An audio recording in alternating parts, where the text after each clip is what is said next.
Thank you, Chair. I'm Lisa Bloomfield, the Engineering Manager, and the Mosquito Control Program falls under our department. We're here today to present an audio-visual on the 2020 Mosquito Control Program year-end report.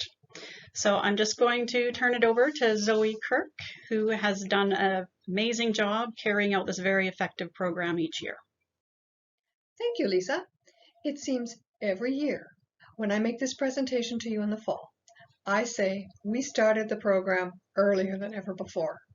And this year is no exception. The program ramped up early in the season and ran well into September. COVID added a few wrinkles, but the program for the most part was unaffected by the pandemic. But the best people to provide a synopsis of the on-the-ground experience in 2020 are the mosquito control crew themselves. So the bulk of this presentation will be from their perspective. Hello, I'm Cindy Bohm. I've been with the Mosquito program for the past 6 years. The Mosquito crew starts monitoring early March. Dale Meadows, our bellwether site in Summerland, provides us with timing for the start of the season. As soon as the larvae hatch at this site, crews prepare to start the treatment program. The first helicopter flight of the season was April the 17th. The helicopter is used when floodwaters that contain larvae are too big to handle by foot. Over the May long weekend, the Similkameen River overtopped its banks, taking already larva-filled flood areas and expanding them.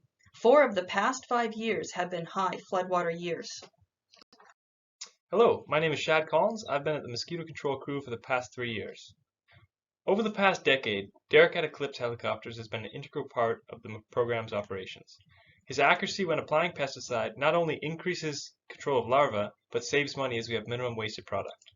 Another benefit of using Eclipse is they are able to fly with only a few hours notice and have given us permission to store pesticide at the hangar for easy access. Later in the season, as floodwater subsides, many sites begin to appear dry at first glance. However, the small pools that remain can harbor hundreds of mosquito larvae. In 2019, the Mosquito Control Program introduced a new mapping system using ArcGIS. The new system allows more accurate data entry and provides precise location of water treatment sites. At the end of the season, all data entries can be exported and stored for archival purposes.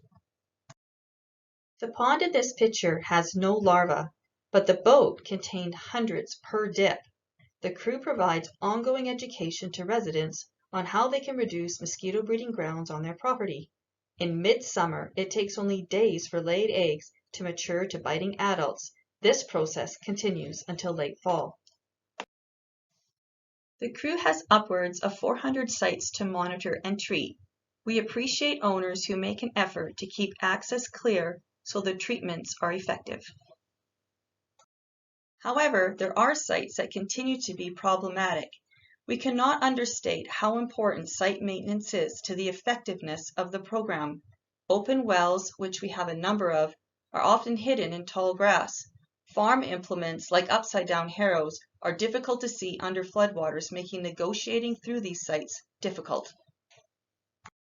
As the season progresses, poison ivy and other nasty plants often block access to sites, as they often grow to over 6 feet in height. Grasses grow to even greater heights, hiding rattlesnakes, skunks, coons, and bears. So like parents, we need to have eyes in the back of our heads and be highly alert. Risk management continues to be a large part of the job. Crews often find themselves in situations that can end badly if not handled properly. Earlier this season, there was an encounter with a property owner's dog while treating a site. Situations like this are why crews must always stay vigilant and alert.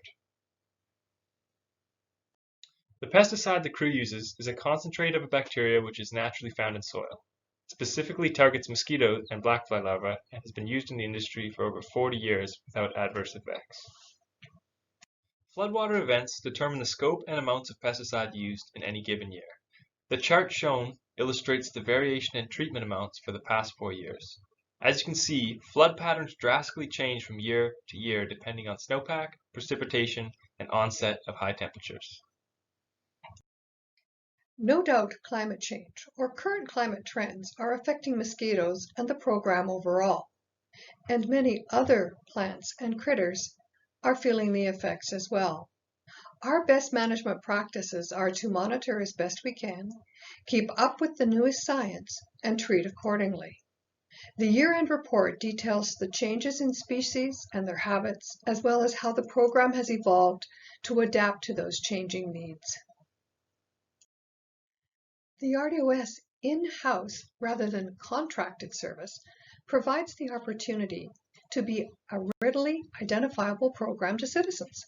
The crew use logoed vehicles and they carry a wide variety of RDOS information, as well as the mosquito control program necessities. The crew wear branded specialized clothing and safety gear.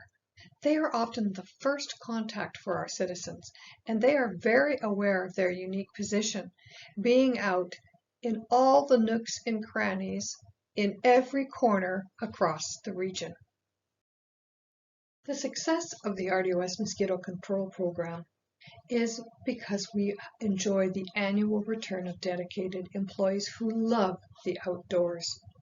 Cindy has been with us for 6 years, but she's been in the region for over 30. And her other passions are being a ski instructor up the ski hill, extreme skiing, and some pretty extreme biking.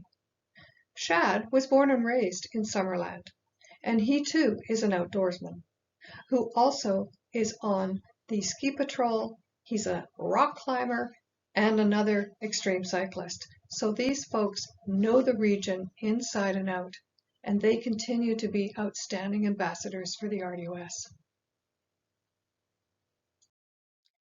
This concludes the presentation, and it will be uploaded to the appropriate part of the RDOS website under Noxious Pests.